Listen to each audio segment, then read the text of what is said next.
లూకాసు వార్త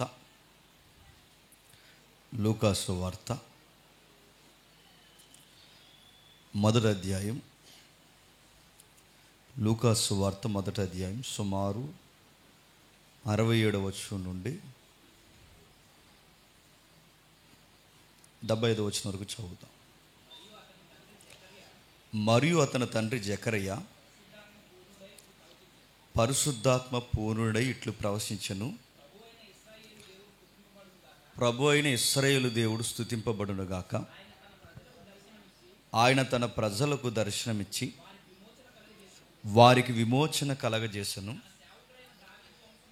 తన సేవకుడైన దావీదు వంశమునందు మన కొరకు రక్షణ శృంగమును, అనగా మన శత్రువుల నుండి, మనలను దేశించు వారందరి చేతి నుండి తప్పించి రక్షణ కలగజేసెను. దీనిని గూర్చి ఆయన ఆది నుండి తన పరిశుద్ధుల ప్రవక్త నోట పలికించెను. ఆయన మన పితరులను కరుణించుటకును తన పరిశుద్ధ నిబంధనను, అనగా మన తండ్రి అయిన అబ్రహాముతో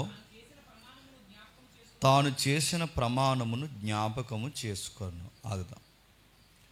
కొన్ని వచనాలు ఎన్నిసార్లు చదివినా ఏదో విషయం అక్కడ ఉంటుంది. కొన్ని వచనాలు మనం ఎన్నిసార్లు ధ్యానించినా దేవుడు మనతో మాట్లాడడానికి ఆ వచనాల్లో నుంచి సిద్ధంగా ఉంటాడు. అలాంటి వచనాలు ఇదొకటి.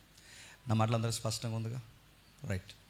అయితే క్రిస్మస్ సీజన్లో అన్ని సందర్భాలు కలుగుతారు, కానీ ఈ వచనాలు జోలికిపోరు. పోయినా వచనాల సందర్భం ఏంటో అర్థం అవుతుంది. ఏముంది అక్కడ? క్రిస్మస్ సీజన్లో సువార్తలోని మొదటి అధ్యాయాలు చదువుతారు. ఆ మొదటి అధ్యాయాలు అన్నీ చదువుతారు, కానీ ఇవి చదవరు. నాకెందుకు ఎన్నిసార్లు చదివినా ఈ వచనాలు, లేదా ఎన్నిసార్లు చెప్పినా ఈ సందర్భాలు విచిత్రంగా అనిపిస్తాయి. ఒక ఫ్యామిలీ ఉంది. ఆ ఫ్యామిలీకి చాలా కాలం నుంచి పిల్లలు లేరు. ఆయన పాస్టర్ గారు, మనకు తెలుసు. ఆ పాస్టర్ గారికి పిల్లలు లేరు. పాస్టర్ గారితో చాలామంది ప్రేయర్ చేయించుకుని ఉంటారు. మాకు పిల్లలు లేరు, మా కొరకు ప్రార్థన చేయండి అని. ప్రార్థన చేసిన పాస్టర్ గారికి పిల్లలు లేరు. ఆ పాస్టర్ గారికి పిల్లలు లేరు. తన భార్య కూడా చాలా సీనియర్. కానీ విచిత్రం, ఆ దంపతులను చూస్తున్నప్పుడు పిల్లలు లేమి ఆ దంపతుల మధ్య గొడవలు తేలేదు. ఈ జనరేషన్ అయితే ఏం జరుగుతుంది చెప్పండి? పిల్లలు లేకుండా ఒక 40 ఏళ్ళు కాపురం చేస్తే భార్య భర్తతో ఏమంటుంది, భర్త భార్యతో ఏమంటాడు చెప్పండి? మీ వల్ల సంతానం లేకుండా పోయిందని ఒకరి మీద ఒకరు నిందేసుకుంటారు, వేసుకోరు. ఖచ్చితంగా గొడవలు వస్తాయి. ఈరోజు సంతానం లేక కాపురాలు విడిపోతున్న వాళ్ళు చాలామంది ఉన్నారు. సంతానం సరిగ్గా అనుకున్న సంతానం వాళ్ళకు పుట్టకపోతే అక్రమ సంబంధాలు కూడా పెట్టుకున్న వాళ్ళు ఉన్నారు. ఇలాంటివి ఏమీ ఆ కుటుంబంలో కనబడవు, కానీ ఒక వైరాగ్యం అయితే కనబడుతుంది. ఆ సందర్భాలు చదువుతున్నప్పుడు, ముఖ్యంగా సువార్తల తొలి అధ్యాయాలు చదువుతున్నప్పుడు 2 వింతలు కనబడతాయి. ఒకటి, వయసు అయిపోయిన ఎలిజబెత్ గర్భం ధరించడం ఒక వింత. రెండవ వింత, వయసు అవ్వకుండా, పెళ్ళి అవ్వకుండా ఇంకా యంగేజ్లో ఉన్న ఒక టీనేజ్ అమ్మాయి గర్భవతి అవడం రెండో వింత. ఇవి క్రిస్మస్ సీజన్లో మాట్లాడుకుంటారు. ఇది పక్కన పెట్టండి. ఈ 2 వింతల కన్నా గొప్ప వింత ఏంటంటే ఆ జకరియా గారు పాడిన పాట. ఆ పాట ఇప్పుడు మనం చదువుతున్నాం. నా మాటలు అర్థమవుతున్నాయా? ఒకటి, ఎలిజబెత్ ఒక వింత, మరియమ్మ ఒక వింత. ఈ 2 వింతల మధ్య వింతైన ఒక పాట. ఆ పాటే జకరియా పాడిన పాట. ఏముంది ఆ పాటలో? 39 పుస్తకాల ప్రవచనాల కూర్పు ఉంది. ముఖ్యాంశాలు మరోసారి చెప్తాను వినండి. ఆ పాటలో ఏముందంటే 39 పుస్తకాల ప్రవచనాల కూర్పు ఉంది. ఇంకా చెప్పాలి అంటే వాగ్దానాలు కొట్టుకుంటారే, ఆ వాగ్దానాలకి నిలువెత్తు అర్థం ఉంది. అసలు వాగ్దానం అంటే ఏమనుకుంటున్నారంటే కాటు తీసుకోవడం అనుకుంటున్నారు. వాగ్దానం అనగానే 66 పుస్తకాల్లోంచి ఒక రెఫరెన్స్ పక్కకు లాగడం అనుకుంటున్నారు. వాగ్దానం అనగానే ఏమనుకుంటున్నారంటే సందర్భంలోంచి ఒక వాక్యాన్ని పక్కకి తీసేసి ఆ సందర్భాన్ని గాలికి వదిలేసి ఆ వచనాన్ని నీ సందర్భంలో కలిపేయడం ప్రవచనం అనుకుంటున్నారు. చెప్పానుగా, చాలా వర్తమానాల్లో మీకు కూడా చెప్తున్నాను, మరొకసారి వినండి, జ్ఞాపకం చేసుకోండి. సందర్భం లేకుండా వాగ్దానం కార్డులు తీసుకుంటే ఆడవాళ్ళకి రావాల్సిన కార్డు, మొగోడు రావాల్సిన కార్డు వస్తే మొగోళ్ళకి రావాల్సిన కార్డు ఆడవాళ్ళకి రావాల్సిన మొగోలు కొడబోతే ఈ ఆడవాళ్ళ కార్డు మొగోడికి వచ్చింది. అది పాస్టర్ గారికి తెలియకుండా ఇస్తాడు. ఒక కంగారు కురగాడు ఆ కార్డులు కలిపేశాడు. ఆ మొక్క పాస్టర్ గారు చెప్పాలిగా, చెబితే చెయ్యి అంటాడని చెప్పలేదు. ఆ కార్డు పాస్టర్ గారు తెలియకుండా ఇచ్చేసాడు. ఇచ్చేస్తే ఏమైంది, ఆడికి ఈ కార్డులు ఎలా వచ్చింది, ఏమని వచ్చింది, వచ్చే ఏడాదికి గర్భవతి అవుతామని వచ్చింది. అవుతాడా? చస్తాడు ఎదవా, అవుతాడా? ఆడవడవాడు. ఇప్పుడు ఆ రెఫరెన్స్ ఎక్కడిది? ఆ ఆదికాండంలో ఉన్నది. ఎవరు చెప్తున్నారు? దేవుడు చెప్తున్నాడు. ఎవరికి చెప్తున్నాడు? అబ్రహాం చెప్తున్నాడు. ఎవరికి అప్లై అవుద్ది? శారంకి అప్లై అవుద్ది. దీన్ని టెక్స్ట్ అన్నారుగా. వీటిని ప్రవచనాలు అంటారు, వాగ్దానాలు అంటారు. ఈ వాగ్దానాన్ని ఎలా అప్లై చేసుకోవాలో తెలియాలి. సందర్భాన్ని గాలికి పీకేయకూడదు. ఎందుకు ఈ మాటలు మనం మాట్లాడుకుంటున్నామంటే, ఆయన పాడిన పాటకు ఒక సందర్భం, ఆయన పాడిన పాటలో ఒక వాగ్దానం, ఆయన పాడిన పాటలో 39 పుస్తకాల ప్రవచనాలు, ఆయన పాడిన పాటలో నిబంధన అంటే ఇదిరా అబ్బాయి ఆయన చెప్పే ఒక నిలువెత్తు అర్థం. అలాంటి విషయాలు అక్కడ ఉన్నాయి. ఏమున్నాయి చూద్దాం, ఒకసారి చదువుదాం. మరియు అతని తండ్రి అయిన జకరియా పరిశుద్ధాత్మ పూర్ణుడై, గాలి మాటలు ఏం చెప్పలేదు, ఏం చెప్తున్నాడు చెప్పండి? పరిశుద్ధాత్మ పూర్ణుడై, ఆయన ఆత్మతోనే చెప్తున్నాడు. కొడుకు పుట్టాడన్న ఉత్సాహంలో ఏదో పిచ్చిపాటలు పాటలేదు ఆయన. ఈరోజు అడుగుతున్నాను, మనకు పిల్లలు పుడితే మనకి దాన్ని ఎలా ఎక్స్ప్రెషన్ ఇవ్వాలో తెలియదు, తెలుసుదా? మనకు పిల్లలు పుట్టారనుకోండి, పిల్లలు పుడితే ఎలా ఎక్స్ప్రెషన్ ఇవ్వాలో తెలియక మన ముందున్న వాళ్ళు ఎలాంటి ఎక్స్ప్రెషన్ అయితే ఇచ్చారో అదే చూసి ఎగ్జాక్ట్ మక్కి కాపీ కొట్టి, అందరు స్వీట్లు పెంచారా, మనం స్వీట్లు పంచాలి, అందరూ ఎలా అన్నారా అలా అన్నారు. కొంతమంది ఎక్స్ట్రీమ్గా ఉంటారు. యాహూ అన్నారంట, ఎవరెస్ట్ ఎక్కావా? యాహూ ఏంటి అడుగుతున్నాను. ఒకడు ఏకంగా ఏం చేశాడు చెప్పిన, కంగ్రాచులేషన్ చెప్పి నర్సు గారిని ఎత్తేసుకున్నాడు. నర్సు గారిని ఎత్తుకోవడం ఏంటి? బెడ్ మీద ఆవిడ కంగారు అయిపోతుంది, దించు, నేను కంటే ఆవిడని ఎత్తుకుంటా పెట్టాను ఆవిడ.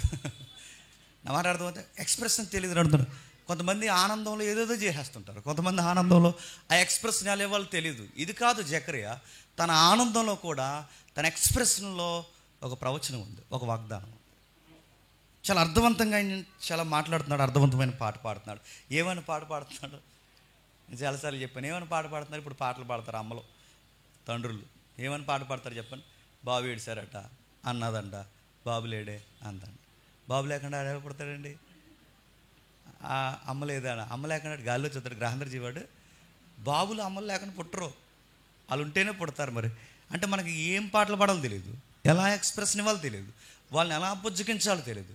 కానీ గమనించండి, బైబిల్ భక్తులు వాళ్ళ ఆనందంలో కూడా ప్రవచనాలు ఎత్తి పాటలు పాడారు.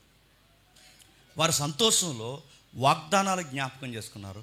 పరిశుద్ధాత్ముడి చేత కొన్ని విషయాలు తెర మీద తీసుకొచ్చారు. ఏమంటున్నారు? మరియు అతని తండ్రి జకరియా పరిశుద్ధాత్మపురుడై ఇట్లా నేను ప్రవశించను, ప్రభు అయిన ఇశ్రాయేలు దేవుడు స్తుతింపబడునుగాక.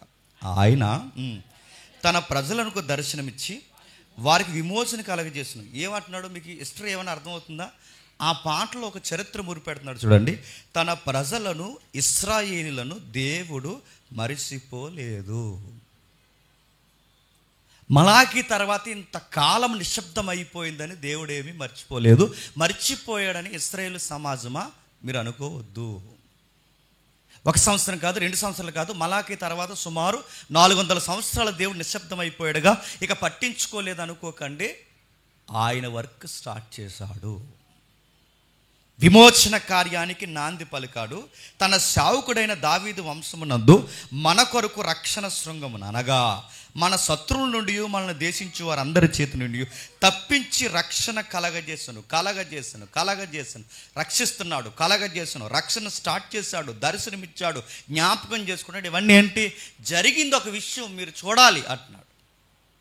ఒక విషయం జరిగింది, అది మీరు చూడాలి. ఏం జరిగింది, ఎక్కడ జరిగింది, ఎలా జరుగుతుంది? జరిగిపోతుంది మన కళ్ళ ముందు అంటున్నాడు. తన కొడుకు గురించి చెప్తున్నాడా? కాదు. తన కుటుంబంలో జరిగిన మేలుకరమైన కార్యాల గురించి చెప్తున్నాడు? అదే కాదు. మరేం చెప్తున్నాడు? తన కొడుకు పుట్టుకకి ప్రవచనాలకి, తన కొడుకు పుట్టుకకి నిబంధనలకి, తన కొడుకు పుట్టుకకి దేవుని యొక్క వాగ్దానాలకి సంబంధం ఉంది. ఇశ్రాయేలు సమాజమా, ఈ దేశానికి విడుదల ప్రారంభమయ్యింది అంటూ కిందకి అంటున్నాడు చూడండి.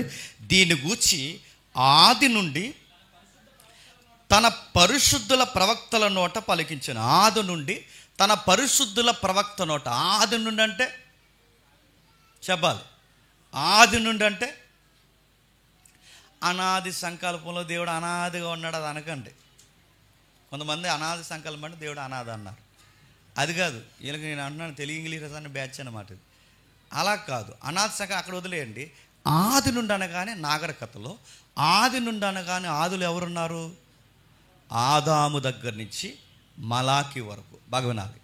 ఆదాము దగ్గర నుంచి మలాకి వరకు దేవుడు కొన్ని పలికించాడట. తన పితరులతో కొన్ని కరుణించే కార్యక్రమాలు చేశాడట. ఆదాము దగ్గర నుంచి చిట్ట చివరి ప్రవక్త అయిన మలాకి వరకు ఒక నిబంధన చేశాడట. అక్కడితో ఆపేశాడా? నిబంధన చేయడమే కాదు, ప్రమాణము చేసి జ్ఞాపకం చేసుకున్నాడు. దీన్నే వాగ్దానము అంటారు.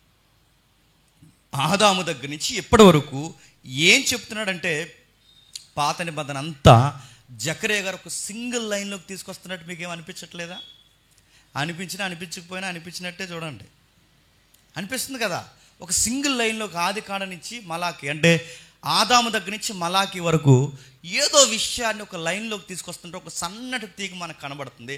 ఆయన మర్చిపోలేదు, జ్ఞాపకం చేసుకున్నాడు. ఆయన విడవలేదు, రక్షణ ప్రారంభించాడు. తన సేవకుల్ని ఏ విధంగా ఏ కాలాల్లో ఎలా తీసుకురావాలని పక్కా ప్రణాళికను సిద్ధపరిచాడు.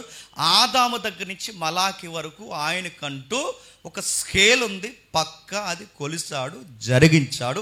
ఆ జరిగించిన దానికి ఇది జరుగుద్దని పరిశుద్ధుల ముందుగానే నిబంధన చేశాడు. అది అబ్రహాముతో కూడా సంధి చేసింది, జ్ఞాపకం చేసుకున్నాడు. అర్థమైనట్టే ఉంది, చెప్పండి. అర్థం లేదని అర్థమైంది. అందుకే సింపుల్ చేద్దాం. ఏంటి దీన్ని జ్ఞాపకం చేసుకోవడం? వెళ్దాం ఒకసారి ఆది కాండం రండి. ఆది కాండము 3వ అధ్యాయం. ఆది కాండము 3వ అధ్యాయం 15వ వచనం చూడండి. మరియు నీకును స్త్రీకిని, నీ సంతానానికి ఆమె సంతానానికి వైరము కలగ చేసేదను, అది నిన్ను తల మీద కొట్టును, నీవు దాన్ని మడిమ మీద కొట్టుదవని చెప్పాను. ఆయన స్త్రీతో నీ ప్రయాస. జాగ్రత్తగా చదవండి. అక్కడ ఏదో ఇంటిస్తున్నాడు చూడండి, బాగా వినాలి. ప్రవచనాలు ఎప్పుడు డైరెక్ట్గా కనబడవు. ప్రవచనం ఎప్పుడు పాత నిబంధనలో దాన్ని సరిగ్గా చూడగలిగితేనే, చెవి గలగాడు మనోనేత్రం గలగాడు మాత్రమే అది అర్థమవుతుంది. అది చూస్తున్నప్పుడు, అది చదువుతున్నప్పుడు ఎవరికి ఎలా అర్థమవుతుందో తెలియదు, కానీ దేవుని మనసును అంచనేసిన వారికి మాత్రం పక్కా ఒక విషయం అర్థమవుద్ది. ఒక ఇంటిస్తున్నాడు, ఏమంటున్నాడంటే ఒకరోజు వస్తుంది. ఆ రోజు ఏం జరుగుద్దంటే, ఈరోజు మిమ్మల్ని ఓడించిన ఒకడు ఉన్నాడుగా, మిమ్మల్ని ఓడించినవాడు అక్కడ ఉన్నాడు. అవ్వా, ఆదాము, మిమ్మల్ని ఓడించిన వాడు అక్కడ ఉన్నాడుగా, మీకు గుర్తుంది. ఆ ఓడించిన వాడి పేరు సాతాను. ఇది గుర్తుపెట్టుకోండి. అంటే మీరు వాడి చేతుల్లో అడ్డంగా ఓడిపోయారు. ఈ గిల్ట్ ఉంది మీకు ఆ పదల చోటన, ఈ అపరాధ భావం చాటును మీరు దాక్కుండిపోయారు. అంటే ఒక గిల్ట్ మీకు స్టార్ట్ అవుతుంది. మిమ్మల్ని ఒకడు ఓడించాడు, మోసగించాడు, దగా చేశాడు, కుట్ర చేశాడు, వాడు వలలో మీరు పడిపోయారు. కానీ వన్ డే, ఒకరోజు మీరు వాడిని ఓడిస్తారు. ఈరోజు వాడు మిమ్మల్ని ఓడించాడు, ఒకరోజు వస్తుంది, ఆ రోజు మీరు వాడిని ఓడిస్తారు. ఎలా ఓడిస్తారు? ఇంటిస్తున్నాడు, నీ సంతానం ద్వారా ఓడిస్తారు. ఎలా ఓడిస్తారు? వాడు మీ మడిబిల మీద కొడతారు, వాడి నెత్తి మీద అడుగేసి ఒకరోజు మీరు నిలబడతారు. అంటే సాతాన్ని ఓడిస్తారన్న ఒక ప్రవచనం, సాతాన్ని ఓడిస్తారన్న ఒక ప్రవచనం పూర్వకాలం ఆది కాండంలోనే చెప్పాడట. పాపంలో పడిపోవడానికి అవ్వకి ఆదాముకి కారణం ఎవడైతే మిగిలిపోయాడో వాడిని జయిస్తారన్న ఒక హోప్ ఆది దంపతులకి దేవుడిచ్చాడంట. వాగ్దానం అంటే ఏంటి చెప్పనా? వాగ్దానం అంటే నీ పిండి పిసుకు తొట్టియు, నీ బుడ్లో నూనెయు తరగదుగాక తరగదు, అది కాదు. వాగ్దానం అంటే ఏంటి చెప్పనా? వాగ్దానం అంటే మిమ్మల్ని ఓడించిన వారిని మీరు ఒకరోజు ఓడిస్తారు. అది వాగ్దానం కార్డు అంటే. ఆదామవ్వలకి దేవుడిచ్చిన వాగ్దానం కార్డు ఏంటో తెలుసా? మీరు ఓడిస్తారు. మిమ్మల్ని ఓడించిన వారిని మీరు ఒకరోజు ఓడిస్తారు. మిమ్మల్ని ఎవరైతే చూసి నవ్వుతున్నారో వాడిని చూసి మీరు ఒకరోజు నవ్వుతారు. మీ జీవితాన్ని చెదగొట్టిన వారిని, చెదగొట్టిన వారిని నీ సంతానం ఒకరోజు చెదగొత్తుతారు. ఎప్పుడు జరుగుద్ది తెలియదు, ఎలా జరుగుద్ది తెలియదు. మరి ఏం చేయాలి? ఎదురు చూడాలంతే. దాన్ని నిరీక్షణ అంటారు. అంటే ఈ వాగ్దానం ఒకటి పట్టుకునే దాన్ని, ఇది ఎప్పుడు జరుగుద్దబ్బా అని ఎదురు చూడడమే వాగ్దానం కొరకు కనిపెట్టడం అంటారు.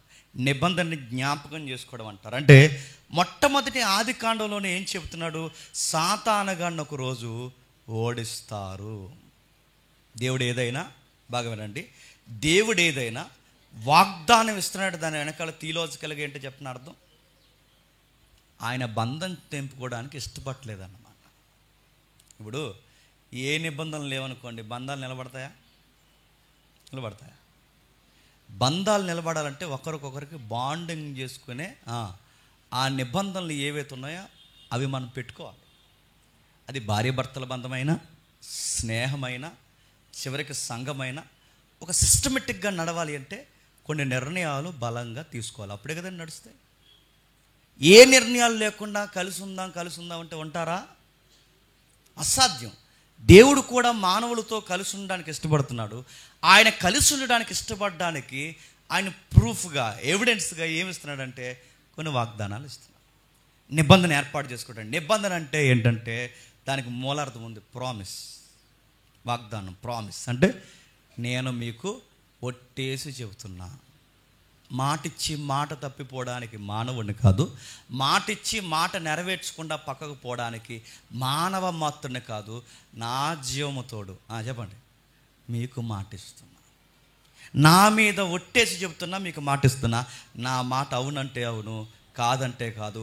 ఈ మాట జ్ఞాపకం చేసుకోండి. ఒకరోజు ఖచ్చితంగా మీరు విక్టరీ చూస్తారన్నమాట.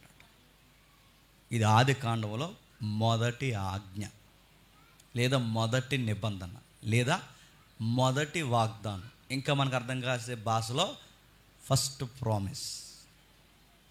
ఇది మొదటి జ్ఞాపకం పెట్టుకోండి. అలా దాటుకుని వస్తే నోవహు కనబడతాడు.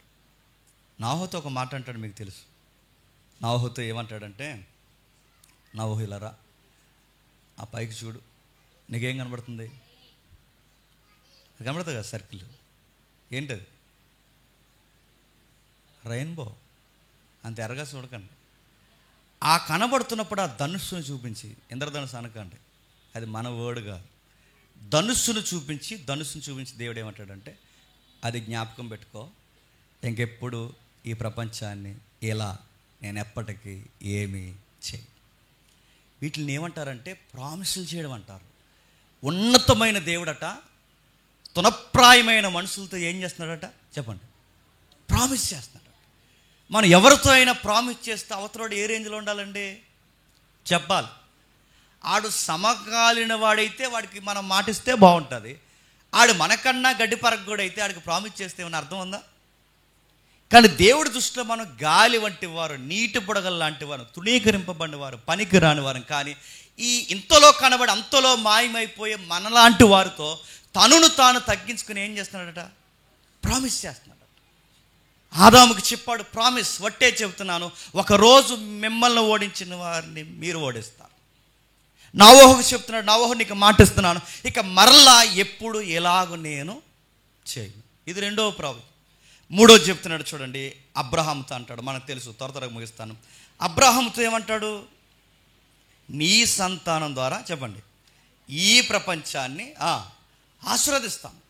నీ సంతానం ద్వారా ఈ ప్రపంచాన్ని ఆశీర్వదిస్తానంటే, ఇప్పుడు బాగా వినండి, అబ్రహాము సంతానం అంటే ఇశ్రాయేలీలా? ఒకవేళ అబ్రహాము సంతానం ఇశ్రాయేలు అయితే దేవుడు ఒక మాట అన్నాడు, నీ సంతానాన్ని ఇసుక రేణువులంత విస్తరింపజేస్తాడు. ఎంత? ఇసుక రేణువులంత విస్తరింపజేస్తాను. ఇజ్రాయెల్ దేశం అని అడుగుతున్నాడు. ప్రపంచ దేశ జనాభాలో ఎక్కువ జనాభా కలిగిందా, తక్కువ జనాభా కలిగిందా చెప్పాలి? ఎంత ఉంటుంది అది? లింగలింగమని తిప్పు కొడితే మన ఈస్ట్ గోదావరి అంత ఉండదు. అలాంటిది ఇజ్రాయెల్ దేశానికి దేవుడిచ్చిన వాగ్దానం ఏంటంటే, నీ సంతానాన్ని నక్షత్రాలంత విస్తారముగా, ఇసుక రేణువులంత విస్తారముగా నీ సంతానాన్ని నేను విస్తరింపచేస్తానని దేవుడు చెప్తున్నాడు. అంటే ఈ ప్రవచనం ఇజ్రాయెల్ దేశం కోసం అయితే, ఈరోజు అన్నిటికన్నా చైనా కన్నా భారతదేశం కన్నా ఎవరి జనాభా ఎక్కువ ఉండాలి చెప్పండి? ఇజ్రాయెల్ జనాభా ఎక్కువ ఉండాలి. ఉన్నారా? లేరు. అంటే చైనా కన్నా భారతదేశం కన్నా ఇశ్రాయేలు జనాంగం ఎక్కువ లేరంటే ఈ సంతానం కాదా? నీ సంతానాన్ని విస్తరింపజేస్తానంటే ఈ భూమి మీద నీ సంతానాన్ని నక్షత్రాలంతా, ఇసుక రేణువులంతా విస్తారముగా నీ సంతానాన్ని విస్తరింపజేస్తానన్నాడంటే అబ్రహాముకు చెప్పిన సంతానం ఈ సంతానం కాదా? అబ్రహాముకు చెప్పిన సంతానం ఈ సంతానం ఇజ్రాయేల్ కాదంటే వాగ్దానం చెప్తుంది, ప్రామిస్ చెప్తుంది కాదు. బాగా గుర్తుపెట్టుకోండి, నేను మళ్ళీ అడుగుతున్నాను. ఆదాముకి ఇచ్చిన మాట ఏంటో తెలుసా? సాతాన్ని మీరు కొడతారు. 2, నోవహుకి ఇచ్చిన మాట ఏంటో తెలుసా? ఇకపై నేను మిమ్మల్ని ఏమీ చెయ్యను. అబ్రహాముకి ఇచ్చిన మాట ఏంటో తెలుసా?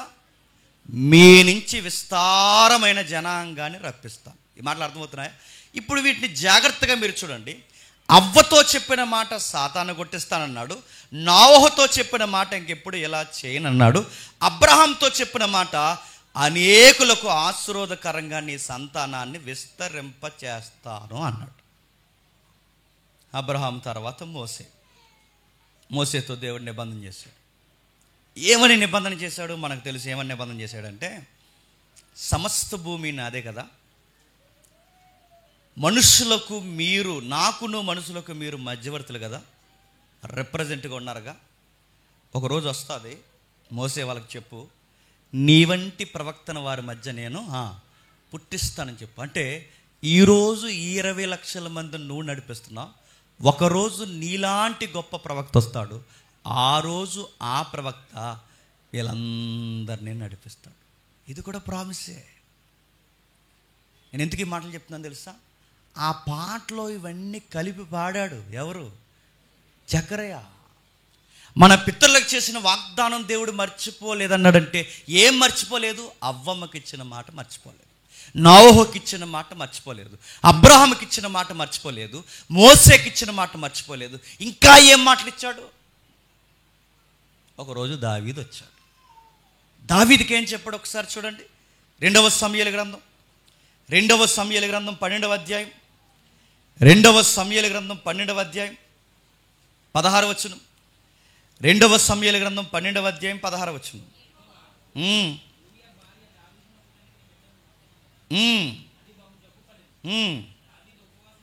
దావీదు ఉపవాసం ఉండి లోపలకు పోయి రాత్రంతయు నేల మీద పడి బిడ్డ కొరకు దేవుణ్ణి బతిమలాడగా అతను నేల నుండి లేవనెత్తడానికి వచ్చారు కానీ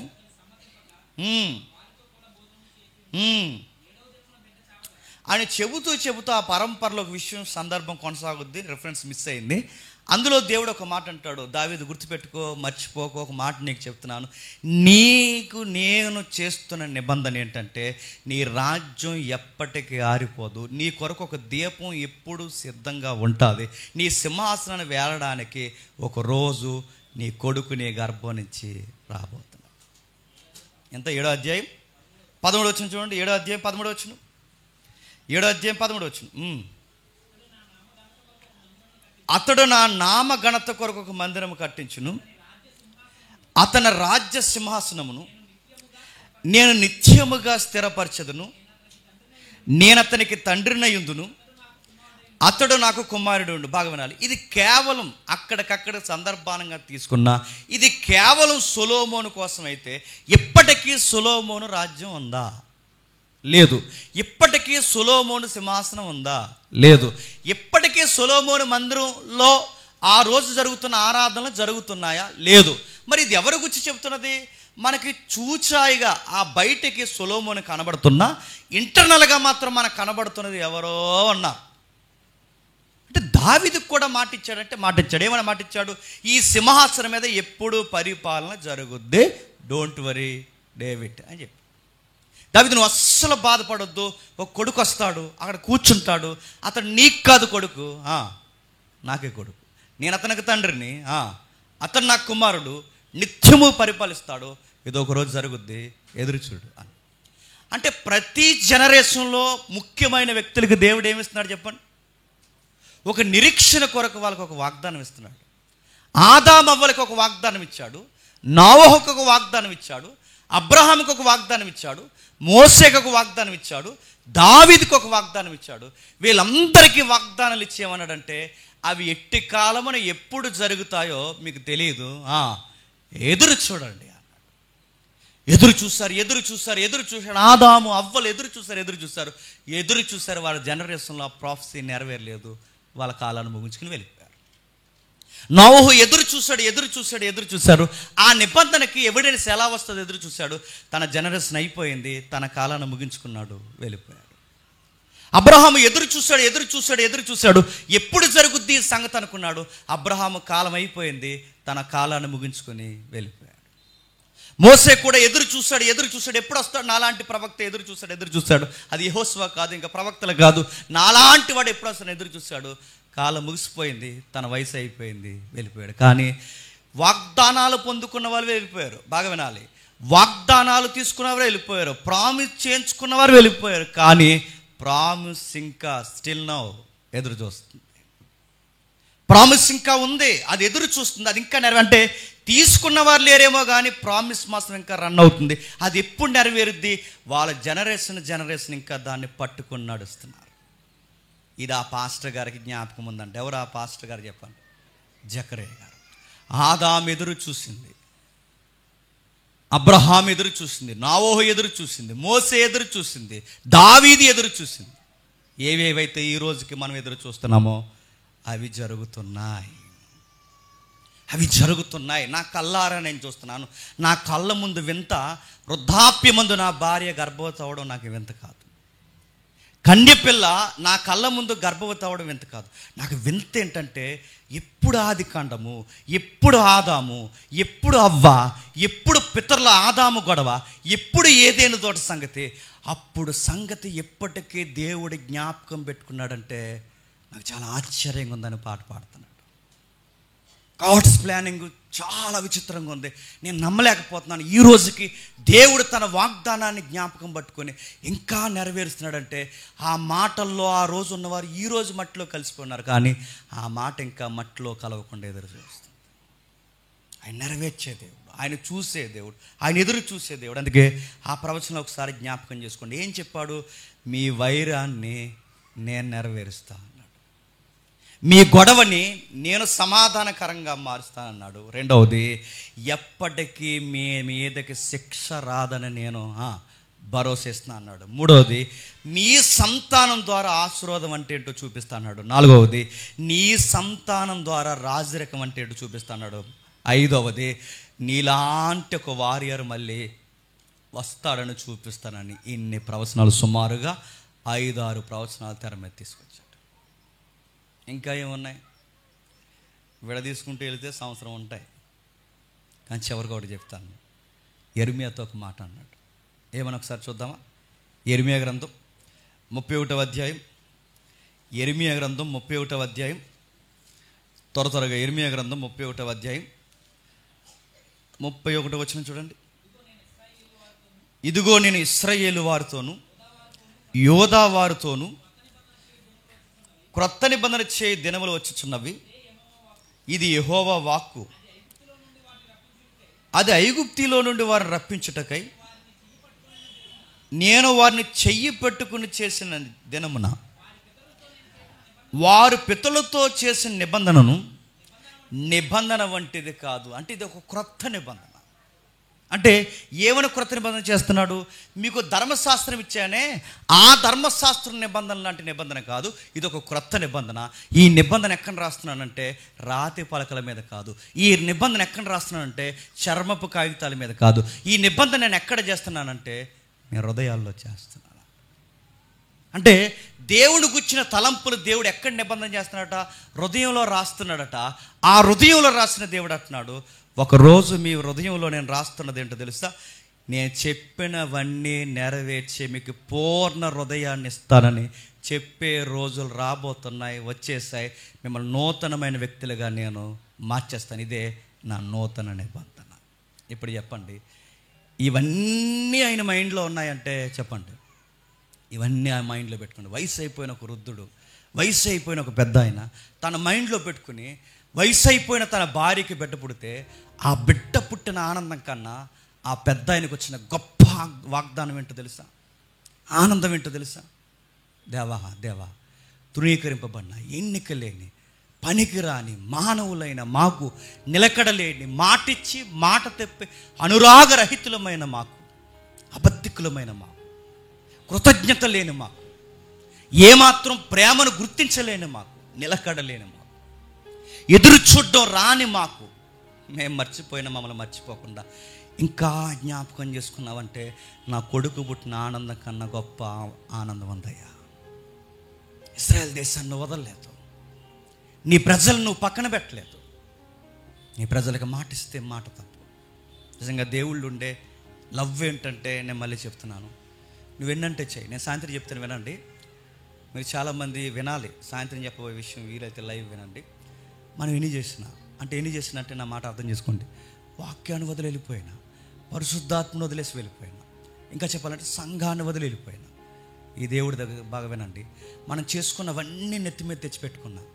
అక్కడి నుంచి మన నష్టాలు జరిగిన తర్వాత అక్కడి నుంచి మనం కామెంట్ చేస్తాం, దేవుడు మమ్మల్ని వదిలేసాడండి, దేవుడు మమ్మల్ని పట్టించుకోవడం మానేశాడండి, దేవుడు పూర్తిగా మమ్మల్ని ఎడబాసాడండి, దేవుడు మాకు శిక్ష విధిస్తున్నాడు. ఇన్ని బ్యాడ్ కామెంట్స్, మన నష్టాలు మనం తెచ్చుకుని దేవుడి మీద మనం కామెంట్ చేసిన ఒక్కరోజు మళ్ళీ వెనక్కి తిరిగితే ఈ దేవుడు ఎలాంటి చెప్పినా మళ్ళీ దగ్గర చేసుకుని, సరే జరిగినవి రా, మళ్ళీ నిన్ను నూతన సృష్టిగా మార్చేస్తానంటాడట.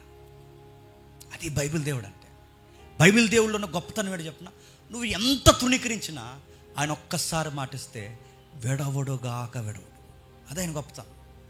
మన పెద్దోళ్ళు మర్చిపోవచ్చు కాక, మన పితరులు మర్చిపోవచ్చు కాక, మన తాలూకులో చివరికి మాట ఇచ్చిన మనమే మర్చిపోవచ్చు కాక, కానీ ఆయన మాట ఇచ్చి ఖచ్చితంగా మర్చిపోడు. మొట్టికాయలు వేసైనా సరే, మళ్ళీ చెప్తున్నాను, మొట్టికాయలు వేసైనా సరే, రుద్దైనా సరే, ఇలా కౌగుల్లోకి తీర్చుకుని ఎక్కడ పోతావరా అని అడుగుతాడు ఆయన. ఆయన పేరు లవ్ గాడ్, లవ్ ఫాదర్. వదలడానికి ఇష్టపడ్డా. అందుకే ఆ కొడుకు పుట్టిన ఆనందంలో ఆ పెద్ద ఆయనకి ఆ ఫీలింగ్స్ బయటకు తెస్తున్నాడు. నా దేవుడు నన్ను మర్చిపోలేదు, నా దేవుడు నా ప్రజలను మర్చిపోలేదు, నా దేవుడు తను అనుకున్న సంకల్పాన్ని వదిలేలేదు, ఇవన్నీ నెరవేరుస్తున్నాడు. ఎలా నెరవేరుస్తున్నాడు? అవకిచ్చిన మాట నెరవేరుస్తున్నాడు, నోహుకి ఇచ్చిన మాట నెరవేరుస్తున్నాడు, మోసేకి ఇచ్చిన మాట నెరవేరుస్తున్నాడు, అబ్రహాంకి ఇచ్చిన మాట నెరవేరుస్తున్నాడు, దావీదుకి ఇచ్చిన మాట నెరవేరుస్తున్నాడు. ఎలా నెరవేరుస్తున్నాడు? మాకు అర్థం కాలేదు జకర్యా, ఎలా నెరవేరుస్తున్నాడు అంటే నెరవేరుస్తున్నాడు. అదే ఎలా నెరవేరుస్తున్నాడు అంటే, ఆయన నెరవేరుస్తున్నాడు నా కళ్ళకు కనబడుతుంది. ఎలా నెరవేరుస్తున్నాడు అంటే, నాకు కొన్ని మాటలు స్ట్రైక్ అవుతున్నాయి అన్నాడు. ఎలా అంటే, ఆదాము దగ్గర ఒక ఇంటి ఇచ్చాడు. ఒకరోజు మిమ్మల్ని విడిపించడానికి ఒక రక్షకుడు వస్తాడు, సేవియర్. అక్కడ ఫుట్ నోట్ ఉంటుంది, మీరు చూడండి. సాతాను నీ సంతానం చెదగొడుతుంది అన్న దగ్గర ఫుట్ నోట్. అతడు వస్తాడు, సేవియర్. అంటే దేవుడిచ్చిన వాగ్దానంలో నిలువెత్త అర్థం ఏంటో తెలుసా? రక్షకుడు వస్తాడు.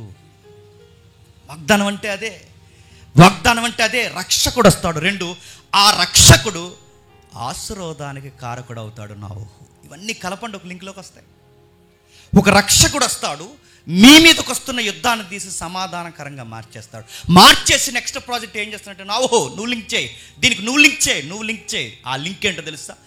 ఇక ఉగ్రత లేకుండా ఆశీర్వాదం మార్చేస్తాడు. ఇవి లింక్ చేయండి ఒకదానికొకటి, ఎంత బ్యూటిఫుల్గా అనిపిస్తాయి. ఒక రక్షకుడు వస్తాడు, ఆ రక్షకుడు వచ్చి ఏం చేస్తాడంటే గొడవలు ఆపేస్తాడు, సాతానుతో వైరం లేకుండా పూర్తిగా శత్రువుని నిర్మూలన చేస్తాడు. 2వది, ఆ వచ్చిన రక్షకుడు ప్రపంచానికి ఆశీర్వాదకారకుడు అయిపోతాడు. ఇంకేం చేస్తాడు?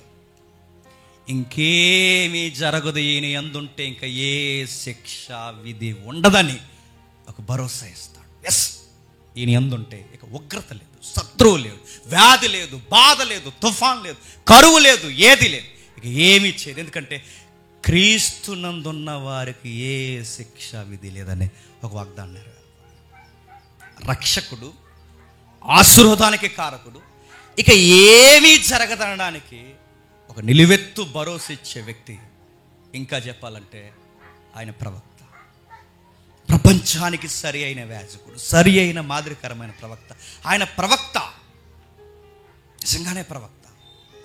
ప్రవక్తలందరికన్నా గొప్పవాడు. ప్రవక్తలందరికీ ఎదురు చూసి ఏ ప్రవక్త కోసం ఎదురు చూశారో గొప్ప ప్రవక్త, ఆ ప్రవక్త ఈయన. రాజా అంటే రాజే. వచ్చి మీకు చెప్పాను, ఈ రాజు వచ్చి ఏం చేస్తాడు? పొరుగు రాజులతో యుద్ధం చేయాలి. ఈ రాజు వచ్చి ఏం చేస్తాడు? ఈ రాజు వచ్చి కొల్ల సొమ్మును కొల్లగొట్టి తెచ్చి మనకు పంచుతానని చెప్పలేదు. ఈ రాజు వచ్చి ఏం చేస్తాడు?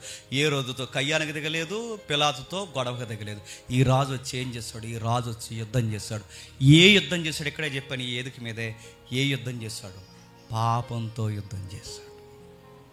ఎందుకంటే మన మీద రాజు ఎవడైపోయాడో మనకు తెలుసు.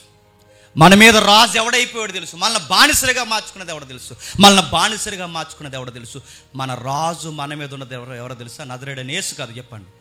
పాపమే మన మీద రాజు. ఇప్పుడు అందుకే ప్రభు అంటాడు తన ప్రవచనాలు చెప్తూ, మీరు పాపానికి దాసులు. మీరు పాపానికి దాసులు అన్నారంటే మనకి ఇంకెవడు? ఆడవట్టాలి.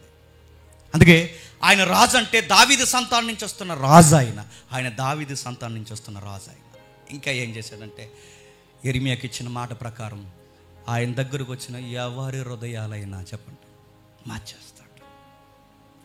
ఇంత తిరిగిపోతే ఎలా మారిపోయావరా అని అడిగితే వాళ్ళు టెస్ట్ మనీ చెప్తారు. యేసుని నమ్ముకున్నాను, ఎప్పుడైతే నమ్ముకున్నాను నా పాపం నాకు అర్థమైంది, ఇక మళ్ళీ పాపం చేయకూడదని నిర్ణయించుకున్నాను. ఒక తిరుగుబోతు హృదయం. వాడు ఏ మందు వాడితే మారతాడో నాకు తెలియదు, కానీ ఆడు చేతికి ఏ కడియాలు వేసుకుంటే మారతాడో నాకు తెలియదు, కానీ వాడు ఎక్కడికి పోయి ముడతాలు పెట్టించుకుంటాడు మారతాడు లేదో నాకు తెలియదు, కానీ వాడు డాక్టర్ చేత పర్సనాలిటీ డెవలప్మెంట్లో క్లాసులు బిగించుకుంటే మారతాడు లేదో నాకు తెలియదు, కానీ ఒకటి మాత్రం నేను గ్యారంటీగా చెప్పగలను, ఫాల్ ఇన్ హార్ట్ చేంజ్ అవ్వాలంటే ఒకే ఒక ఆప్షన్ ఉంది మనకి. జీసస్ క్రైస్ట్ దగ్గరికి ఎవరైతే దగ్గరగా వస్తారో ఖచ్చితంగా ఒక న్యూ హార్ట్ స్టార్ట్ అవుతుందట. ఖచ్చితంగా కొత్త వ్యక్తి. ఎవరు ఈడా దారింటిపోతుంటే 70 తప్పులు 70 బూతులు. అంటే వాడు ఒక హ్యూమనైజర్ రా. వాడు ఎలా మారిపోయాడు అంటే చేంజ్. ఎలా? వాడి జీవితంలో ఒక వ్యక్తి వచ్చాడు. చాలా అద్భుతంగా మారిపోయాడు. అందుకే యెరెమీయాకు చెప్పాడు దేవుడు, ఒకరోజు వస్తుంది మనుషులు చాలా వింతగా మారిపోతారు, నూతన హృదయాలతో మార్చేస్తారు. ఇవన్నీ ఎవరి వంద నెరవేరుతున్నాయి చెప్పండి? రక్షకుడు వస్తాడన్నాడు. ఆ వచ్చిన వాడు మీ మీదకి విపత్తు రాకుండా నిలబడతాడు నా ఊహు అని చెప్పాడు. ప్రపంచానికి ఆశీర్వాద కారకుడు అయిపోతాడని చెప్పాడు. ప్రవక్తగా నిలబడతానని చెప్పాడు. ప్రపంచాన్ని నువ్వు ఐగుప్తి నుంచి కానానికి నడిపిస్తే ఈ ప్రవక్త వచ్చి ఎక్కడి నుండి నిత్యత్వానికి నడిపించడానికి నీ వంటి ప్రవక్తగా వస్తాడు. వచ్చిన వాడు ఏం చేస్తాడు? వ్యభిచారులు మారుస్తాడు, దొంగలను మారుస్తాడు, అబద్ధికులు మారుస్తాడు, పొగరబోతులను మారుస్తాడు, గర్విష్ఠులను మారుస్తాడు. ఆయన యందున్నవారు ఆశ్చర్యకరమైన వింతగా మారిపోతారు. అబ్రహాముకి మాట ఇచ్చాడు, నీ సంతానాన్ని విస్తరింపజేస్తాను. ఎలా విస్తరింపజేసా ప్రభు అంటే, నీ సంతానం అంటే మనకు తెలుసు క్రీస్తు. గలతీ పత్రిక ప్రకారం నీ సంతానాన్ని విస్తరింపజేస్తానంటే మీరు చూడండి, ఈరోజు అత్యధికమైన అంటే మెజారిటీ బిలీవర్స్ ఎందులో ఉన్నారు తెలుసా? క్రిస్టియానిటీ. ప్రపంచ జనాభాలో అత్యధికంగా ఏ దేవుడు నమ్మారని సెన్సస్ తీస్తే చెప్పండి, విస్తరింపజేశాడు అబ్రహాం వాగ్దానాన్ని. మరవని దేవుడు, విడవని దేవుడు. ఈరోజు చూడండి, సార్వత్రిక సంఘంలో ఎన్ని జాతులు ఉన్నాయి. నల్లోళ్ళు, తెల్లోళ్ళు, పొట్టోళ్ళు, పొడవోళ్ళు, విదేశీయులు, స్వదేశీయులు, ఒక్క మాట ఆడవారు, మగవారు, ఇజ్రాలు, అడుక్కునేవారు, లేమి కలిగిన వారు, సంతానం ఉన్నవారు, సంతానం లేనివారు, ఒక్కటేటి ప్రతి వ్యక్తి ఎందులో ఉన్నారంటే సంఘం అనే రాజ్యంలో ఉన్నారు. నీ సంతానాన్ని విస్తరింపజేస్తున్నాడు. గొప్ప వాగ్దానం ఏంటో తెలుసా? మీరు ఎవరు బిడ్డలరా అని అడిగితే దేవుడు ఇలా కాలు రెగరేసుకుని చెప్పుకోమన్నాడు, సన్ ఆఫ్ అబ్రహాం అని చెప్పుకోమన్నాడు. మన అబ్రహాం పిల్లలం అంటే అదే మన వాగ్దానం ఏంటి చెప్పండి? ఎస్, మేము అబ్రహాము సంతానం. ఏంటంటే ఆయన విశ్వాసం అంటే విశ్వాసం కలిగిన వారు, ఆయన వాగ్దానాలు చేతపట్టుకో. ఇశ్రాయేలీలు అబ్రహాము సంతానమో కాదో నాకు తెలియదు, కానీ క్రీస్తు నందు మనం ఎవరో తెలుసా? అబ్రహాము సంతానం. అబ్రహాముకి దేవుడు ఏ వాగ్దానం ఇచ్చాడో ఆ వాగ్దానాలు నా అయ్యకి ఇచ్చాడు. మా అయ్య అబ్రహాం అయితే ఆ అబ్రహాంకి ఇచ్చిన వాగ్దానాలు నాకు కూడా. అబ్రహాంకి ఇచ్చిన వాగ్దానాలు అబ్రహామే కాదు, నాకు కూడా నా దేవుడు ఎంత ప్రాజెక్ట్ పెట్టుకున్నాడు. అందుకే పొలకించిపోయాడు, ఆశ్చర్యపోయాడు. కొడుకు పుట్టినప్పుడు పరిశుద్ధాత్మతో నిండుకొని ఎలుగెత్తేలా పాట పాడుతున్నాడు, మై లార్డ్ నువ్వు మమ్మల్ని మర్చిపోలేదు, ఎప్పటికీ మర్చిపోలేదు. ఇశ్రాయేలు నీ సంతానం విమోచన కొరకు ఆది కాండం నుంచి మలాకి వరకు నువ్వు ఇచ్చిన మాటలు రక్షణ శృంగాన్ని మా మధ్య నడిపిస్తున్నావు, జరిగిస్తున్నావు, చూస్తున్నావు. అదిగో ఆ వాగ్దానం ఆ 17 ఏళ్ళ గర్భంలో ఎదుగుతుందని నేను చూస్తున్నాను. ఆ వాగ్దానం, ఆ చిన్న పిల్ల, ఆ బొగ్గలు, పసి బొగ్గలు ఆరని ఆ చిన్న పిల్ల ఆ గర్భంలో ఎదుగుతుందని నేను చూస్తున్నాను. ఎంత గొప్ప దేవుడు తండ్రి. మేము మర్చిపోయాం కానీ నువ్వు మర్చిపో. ఇలాంటి వాగ్దానం నెరవేర్చాడు, చూపించాడు. ఆ వాగ్దానం అన్నట్టుగానే పుట్టాడు. ఇన్ని ప్రవచనాలు ఎలా ఉంటాయి మేము చూడాలనుకుంటున్నాం. ఇన్ని ప్రవచనాలకు ఇమేజ్ ఏంటి అసలు? ఆ దృశ్యంగా చూస్తుంటే ఆదాముకి మాట ఇచ్చాడుగా, రక్షకుడు కూడా వస్తాడని. ఆ రక్షకుడు ఎలా ఉంటాడు? నోవహుకు చెప్పాడే, ఆయన ఇక ఎప్పొత్తు రాకుండా అడ్డంగా నిలబడతాడు, ఏ శిక్ష విధని. ఆయన ఎలా ఉంటాడు? అబ్రహాముకు మాట ఇచ్చాడే, ఆశీర్వదిస్తాడు, ఆశీర్వాదకారకుడు వస్తాడని. ఆయన ఎలా ఉంటాడు? మోసేకు మాట ఇచ్చాడే, ప్రవక్త ఒకడు వస్తాడని. ఆ ప్రవక్త ఎలా ఉంటాడు? దావీదుకి మాట ఇచ్చాడే, రాజు వస్తాడని. ఆ రాజు ఎలా ఉంటాడు? ఈ ప్రవచనాలు అన్నీ కలిపితే, ఒక్కొక్కరు కాదు, ఈ ప్రవచనాలన్నీ కలిపితే ఒక్కడే ఎలా ఉంటాడంటే, పాట పాడుతూ ఇలా చూపించాడు, అదిగో అలా ఉంటాడు అని చెప్పాడు. ఎవరైనా? ఆయన పేరు నజరేయుడైన యేసుడు. ఎవరైనా? నజరేయుడైన యేసుడు వచ్చి ఏం చేస్తాడు? ఇవన్నీ నెరవేర్చాడంటే నెరవేర్చాడు. ఎక్కడ నెరవేర్చాడు?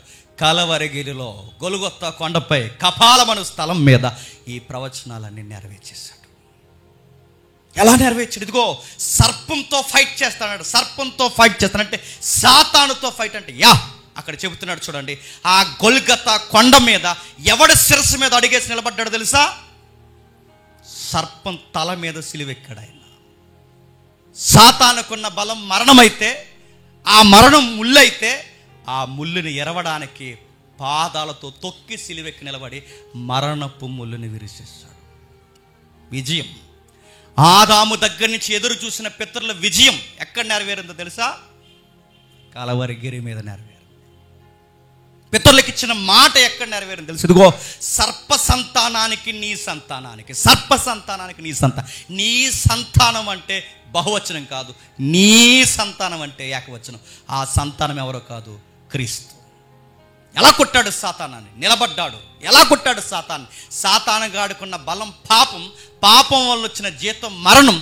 ఈ మరణాన్ని తుంగలో తొక్కాడు, పాపాన్ని ఇరిసి పడేశాడు, పాపానికి క్రయధనం కట్టాడు. ఇదిగో ఈ పాపానికి క్రయధనం నా దేహం, నా రక్తం, నా ప్రాణం అని చెప్పి ఆ మరణాన్ని విరిసేసి మరణాన్ని అన్నాడు, ఇక నువ్వు మమ్మల్ని ఏమీ చేయలేవు. సాతాన్ని ఓడించేశాడు. ఆదాము అవ్వలు ఎదురు చూసిన ఆ నిబంధన స్థిరపరిచాడు. రెండవది ఆశీర్వదిస్తా అన్నాడు. ఆయన రాజ్యంలోకి వచ్చిన వారికి ఇక ఏ శిక్షా విధి ఉండదు. నిజమే.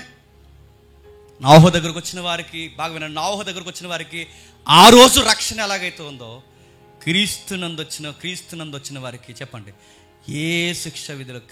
యేసుక్రీస్తు వారు ఆయన సువార్త చేస్తున్నప్పుడు పదే అన్న మాట తెలుసా? నా యొద్దకు వచ్చిన వారిని ఎంత మాత్రమో చెప్పండి తృణీకరించు. నా యొద్దకు వచ్చిన వాడిని ఎంత మాత్రం తృణీకరించను, వాడికి శిక్ష విధించను. ఎందుకంటే నన్నుగా చూసి నా విలువలు పాటించిన వాడిని, వాడి మీదకి ఏ ప్రభుత్వానికి అంటే మరణం అనే ప్రభుత్వానికి కానీ, పాపం అనే ప్రభుత్వానికి కానీ, పాతాళం అనే ప్రభుత్వానికి కానీ ఏ అధికారం ఇవ్వను. ఎందుకంటే నా యందున్న బిడ్డ మీద ఏగ కూడా చెప్పండి వాళ్ళు.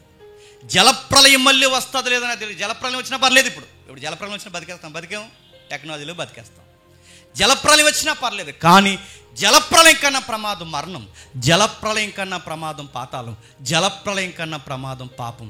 ఇలాంటి ప్రమాదాల నుంచి రక్షిస్తాడు. ఏ శిక్ష విధి చెప్పండి ఉండదు.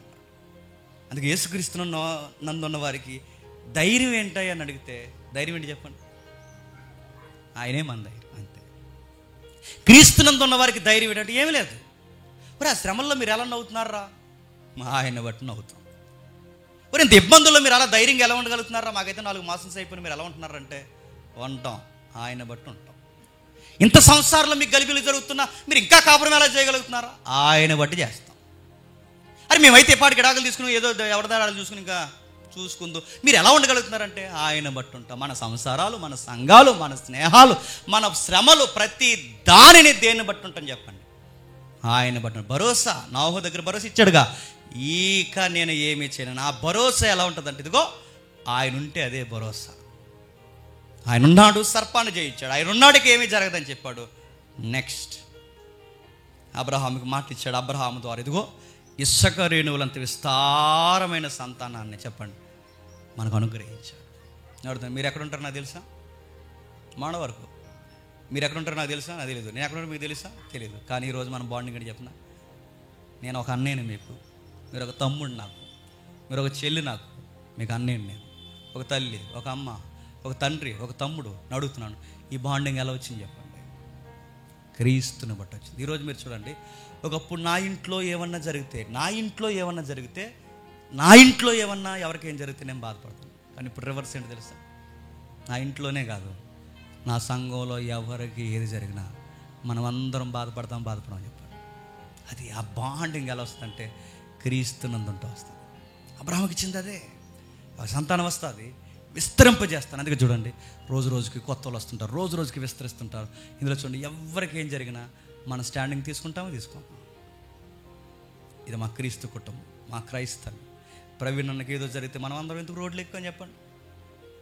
ఇది అబ్రహాము సంతానం. ఒక సేవకుడికి ఏదో జరిగితే మనందరం కలిసి ఒక గొంతు ఎత్తుకెత్తుని చెప్పండి. ఇది అబ్రహాము సంతానం. సిద్ధాంతాలు, విభేదాలు వేరువేరుగా ఉన్నా కానీ ఒకటి మాత్రం గుర్తుపెట్టుకోండి, క్రీస్తుని నమ్మినందుకు ఎక్కడో దిక్కున మనం ప్రేమ చూపించుకుంటాం. చూడండి, ఇది అబ్రహాము సంతానం. అందుకే అబ్రహాముకు మాట ఇచ్చాడు, దావీదుకు మాట ఇచ్చాడు. దావీదుతో ఒక మాట అన్నాడు, దావీదుతో ఒక రాజు వస్తాడు, బాగా వెళ్తాడయ్యా. నిజంగా ఆయన కింగ్గా ఫీల్ అయ్యావనుకో, ముగిస్తున్నాను, నిజంగా ఆయన కింగ్గా ఫీల్ అయ్యావనుకో, టీడీపీ వచ్చి వైసీపీ పోయిందా, వైసీపీ వచ్చి టీడీపీ పోయిందా, కేంద్రంలో బీజేపీ వచ్చిందా, కాంగ్రెస్ వచ్చిందా, ఇవన్నీ కాదండి మనకి. మన ధైర్యం ఏంటి చెప్పిన? టీడీపీ వచ్చి వైసీపీ పోతే ఏంటి, వైసీపీ వచ్చి టీడీపీ పోతే ఏంటి, బీజేపీ వచ్చి కాంగ్రెస్ వస్తే ఏంటి, కాంగ్రెస్ వచ్చి బీజేపీ పోతే ఏంటి, ఏది ఏం పోయినా మన గుండెల్లో ధైర్యం ఏంటి చెప్పిన? మై కింగ్ చెప్పండి, ప్రభు అయిన యేసుక్రీస్తు.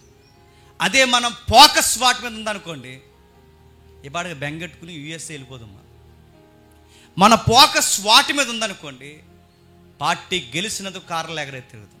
కానీ మన ఆనందం ఆడి గెలిచినా ఉండదు, గెలవపోయినా ఉండదు. మన ఆనందం ఎక్కడ ఉండదు తెలుసా చెప్పండి? ప్రభువుని బట్టి. అందుకే మన పాలిటిక్స్ ఈ రాజులతో ఉండవు, మన రాజకీయం దీంతో ముడిపడి ఉండదు. ఒకటి మాత్రం చేస్తాం, ప్రేయర్ చేస్తాం, వాళ్ళు గెలవాలని కోరుకుంటాం. కానీ మన ఆసంతా ఏంటో చెప్పిన? క్రీస్తు మాత్రమే ప్రథమ స్థానం ఉండాలని కోరుకుంటాం. ఆ రాజుని ముందెట్టుకున్న ఎవరైనా, ఏ రాజుకు నాయకుడినైనా చెప్పండి, ముద్దెట్టుకుని ఓటేస్తాం. వేస్తామేమా? కానీ ఎయిర్లాండ్ మీకు వాగ్దానాలకు మారిపోతారు. కానీ నిజమైన క్రైస్తవుడు గుర్తుపెట్టుకోండి, వాళ్ళు ఇప్పుడు జ్ఞాపకం పెట్టుకుంటారట. నేను ముగిస్తున్నాను. ఇన్ని చేసిన ప్రభు చివరిగా వాగ్దానం ఏంటి, ప్రామిస్ ఏంటంటే, ప్రామిస్లు ఏమి లేవండి, గుర్తుపెట్టుకోండి. ఇన్ని చేసిన ఆయన ఇక చివరి ప్రామిస్ ఏంటంటే, నేనే చెప్పండి మీ ప్రామిస్. ఇప్పుడు చెప్పండి, ఏడాదికి ఒకసారి వెళ్ళి వాగ్దానం కార్డులు తీసుకుంటున్నారే, వాగ్దానం కార్డులు కాదండి, గొప్ప వాగ్దానం ఏంటి చెప్పిన?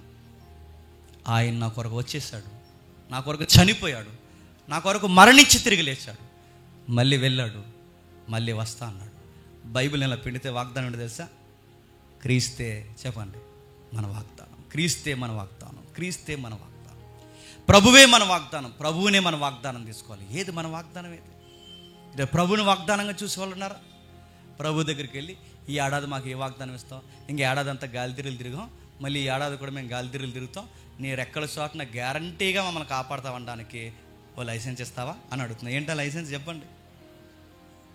వాగ్దానం కార్డులు తీసుకోండి, ఇంటికి వెళ్ళి చదవండి. ఆ పుస్తకంలో క్రీస్తుకు సంబంధించిన ఏదో ఉంటుంది, దాన్ని పట్టుకోండి. ఇది ఎక్కడ నెరవేరిందో ఒకసారి చెక్ చేసుకోండి. అది నెరవేరిందని కన్ఫర్మ్ అయితే క్రీస్తుని బట్టి ఒంటి మీద తడిగుడ్డు వేసుకుంటారు, పొడిగుడ్డు వేసుకుంటారు, ఏ గుడ్డు వేసుకుంటారు వేసుకోండి. వేసుకుని అమ్మయ్యా నేను క్రీస్తునందున్నాను, నాకు ఏ డోకా చెప్పండి లేదు కాకలేదని నమ్మకంగా ప్రశాంతంగా నిద్రపోండి. ఇది చాలంటే ఇంకేసుక్రీస్తు వారిని నమ్ముకుంటే మనం ఎన్ని అడిగినా ఒక మాట చెప్పాలి. ఏంటి చెప్పినా? ఆడేది అడిగినా, ఈడేది అడిగినా, ఇది అడిగినా, ఎన్ని అడిగినా, ఎన్ని ప్రాబ్లమ్స్ వచ్చినా ఆన్సర్ ఒకటే, నా ప్రభు నాతో ఉన్నాడు, నా ప్రభు చూసుకుంటాడు, సదాకాలం నన్ను ఎడవనన్నాడు, జరిగించాల్సిన టైంలో ఖచ్చితంగా అన్నీ చెప్పండి సమస్తము సమకూర్చి జరిగిస్తాం. మనం ఏమడిగినా అది ఆన్సర్ చెప్తున్నాం అనుకోండి, కొన్ని రోజులు పిచ్చెక్కేద్ది, తర్వాత ఒక రోజు వాడికి అర్థమవుద్ది. ఆ వాగ్దానం మన జీవితంలో నెరవేరుతున్నప్పుడు తెలియకుండా వాడు అంటాడు, నేను కూడా క్రీస్తుని చెప్పండి నమ్ముకుంటాను రా అంటాడు. అందుకే జకరియా పులకించిపోయి పాడుతున్నాడు, ప్రభువా నా కొడుకు ఎందుకు పుట్టాడంటే, నా కొడుకు నా వారసత్వాన్ని కొనసాగించడానికి కాదు, నా కొడుకు ఎందుకు పుట్టాడంటే మేమేదో సంబరాలు అంబరాలు చేసుకోవడానికి కాదు, నా కొడుకు ఎందుకు పుట్టాడంటే నీ కొడుకు వచ్చాడని ఊరు వాడ చెప్పడానికి నా కొడుకు పుట్టాడు. నాకు బిడ్డలు ఎందుకు పుట్టారంటే నీ బిడ్డ వాగ్దానంగా ఈ భూమి మీదకి వస్తాడని చెప్పడానికే నాకు బిడ్డ పుట్టాడు. అందుకే జకరియా పాటలో మరొకసారి ఏంటి చెప్పిన, నా భార్య నీ రాజ్య విస్తరణ కొరకే, నా బిడ్డ నీ రాజ్యాన్ని సాటింపేయడానికే, నా సేవా బతుకు జీవితం అంతా నీ వాగ్దానాలు జ్ఞాపకం చేసి ఒకరోజు ఈ భూమి మీద చనిపోవడానికి, మా ఎంటైర్ ఫ్యామిలీ నీకు సాక్ష్యంగా నిలబడడానికి. ఎంతకు మించిన ధన్యత మాకేమీ లేదు. మా ప్రభువా, మా ప్రభువా, మా ప్రభువా, మా ప్రభు. పాట ముగించేశాడు. పాట అయ్యేసరికి ఆయన పెద్దోడు అయ్యాడని ఉంటుంది. ఆ తర్వాత వాళ్ళు ఏమయ్యారో తెలియదు. కానీ ఒకటి మాత్రం నేను చెప్పగలను, వాళ్ళు ఏమయ్యారంటే ఎప్పటికీ ప్యారడైజ్లో మన కొరకు చెప్పండి ఎదురు చూస్తున్నారు. అబ్రహాం ఉంటాడు. ఎవరెవరు ఇప్పుడు ఈ ప్రాప్సీలు తీసుకున్నారుగా, అక్కడ ఆదాం ఉంటాడు, అబ్రహాం ఉంటాడు, నోవహు ఉంటాడు, దావీదు ఉంటాడు, మోసే ఉంటాడు, యెర్మీయా ఉంటాడు. ఇదే పాట మళ్ళీ ఎక్కడ డిస్కషన్ జరుగుతుంది చెప్పండి? మీరు ఎదురు చూశారు కదా ఆదాం గారు, మీరు ఎదురు చూశారుగా నోవహు గారు, మీరు ఎదురు చూశారుగా అబ్రహాం గారు, మీరు ఎదురు చూశారుగా యెర్మీయా గారు, మీరు ఎదురు చూశారుగా దావీదు గారు, మీరు ఎదురు చూశారుగా మోసే. ఎదురు చూసి మీరు చూడలేకపోయారు. కానీ ఒకరోజు నేను చూశాను, నా కళ్ళతో నేను చూశాను. జకరియా పొలగించిపోయి చెబుతాడు అక్కడ, నేను చూశాను. మీ కాలంలో జరగందే చెప్పండి, మా కాలంలో జరిగింది. నా కొడుకు దానికి పైలట్ అయ్యాడు, నేను చూశాను. నా కళ్ళు రెండూ ధన్యమైపోయినాయి, నా జీవితం ధన్యకరంగా మారిపోయిందని అక్కడ డిస్కషన్ చేస్తున్నప్పుడు వాళ్ళు ఎంత ముచ్చటగా మాట్లాడుకుంటారో ఒకసారి ఊహించుకోండి. గ్రేట్ జకరియా, గ్రేట్. మేము చూడలేదు, నువ్వు చూసావు జకరియా, గ్రేట్. నీ కళ్ళు ధన్యములైనవి, నీ పాదములు ధన్యమైనవి, నీ భార్య గర్భం ధన్యమైంది. మీ కాలం ధన్యకరమైన కాలం. మేము ఎదురు చూసిన కృపాకాలము మీరు ఎదురు చూస్తారు. Great peoples, great peoples. ఇలా మాట్లాడుకుంటుంటారు. ఇప్పటివరకు మాట్లాడుకుంటారు చెప్పనా? నేడో రేపో మనం వెళ్ళే వరకు మాట్లాడుకుంటారు. అప్పుడు మనం వెళ్ళి చెప్తాం, ఏమని చెప్పనా, మీరు ఏదైతే చెప్పారో, మీరు ఏదైతే జరుగుతుంది అన్నారో అదంతా నెక్స్ట్ జనరేషన్లో మా కళ్ళ ఎదురు జరిగింది, దానికి మేమే చెప్పండి సాక్ష్యం. మన డిస్కషన్ జరుగుతుంది. ఇదంతా డిస్కషన్ జరుగుతున్నప్పుడు ఒక తెల్లని వస్త్రాలు వేసుకుని మన ప్రభు మన మధ్యకి ఒకరోజు చెప్పండి రానే వస్తాడు. ఒకరోజు ఫుల్ఫిల్ అయిపోతుంది. ఆనందకరమైన ఒక లవ్ ఫీస్ట్ స్టార్ట్ అవుద్ది. ఆ లవ్ ఫీస్ట్లో నిత్యము ఆనందంగా బతుకుతాం. ఎంత ఉంది ఆ పాటలో. ఏ పాటలో? క్రిస్మస్ పాటలో. కానీ క్రిస్మస్ పాటలు ఏమున్నాయి చెప్పండి? డీజే దాడా దాడా దాడా దాడా. కానీ ఆ రోజు పాటలు ఏముంది చెప్పండి? వాగ్దానం ఉంది, ప్రవచనం ఉంది, చక్కటి నెరవేర్పు ఉంది. అన్నిటికీ ఆన్సర్ ప్రభు అయిన యేసుక్రీస్తు అన్నాడు. దేవుడు మిమ్మల్ని అందరినీ ఆ వాగ్దానంలో స్థిరపరచును గాక. ఆమేన్, ఆమేన్, ఆమేన్. ఈ వాగ్దానాన్ని మీరు బలంగా నమ్మితే, ప్రభు మీతో మాట్లాడాలని మీకు అర్థమైతే, మీ కళ్ళు ఏమాత్రం ఆనంద బాష్పాలకు గురైతే మోకాళ్ళు వేయండి, ఆయనతో ఏకీభవించండి. ఎంత ధన్యకరమైన దేవుడు తండ్రి, ఎంత నమ్మకమైన దేవుడు తండ్రి. మేం మర్చిపోయినా మీరు మరవని దేవుడు తండ్రి. కాలంలో సమయంలో కలగజేసుకుని తండ్రి గొప్ప కార్యాలు జరిగించేదేవా, మా కొరకు మా పితరులు ఇచ్చిన మాటలు ఈ రోజుకే నెరవేరుస్తున్న నమ్మదగిన దేవా అని ఆయనతో ఏకీభవించండి.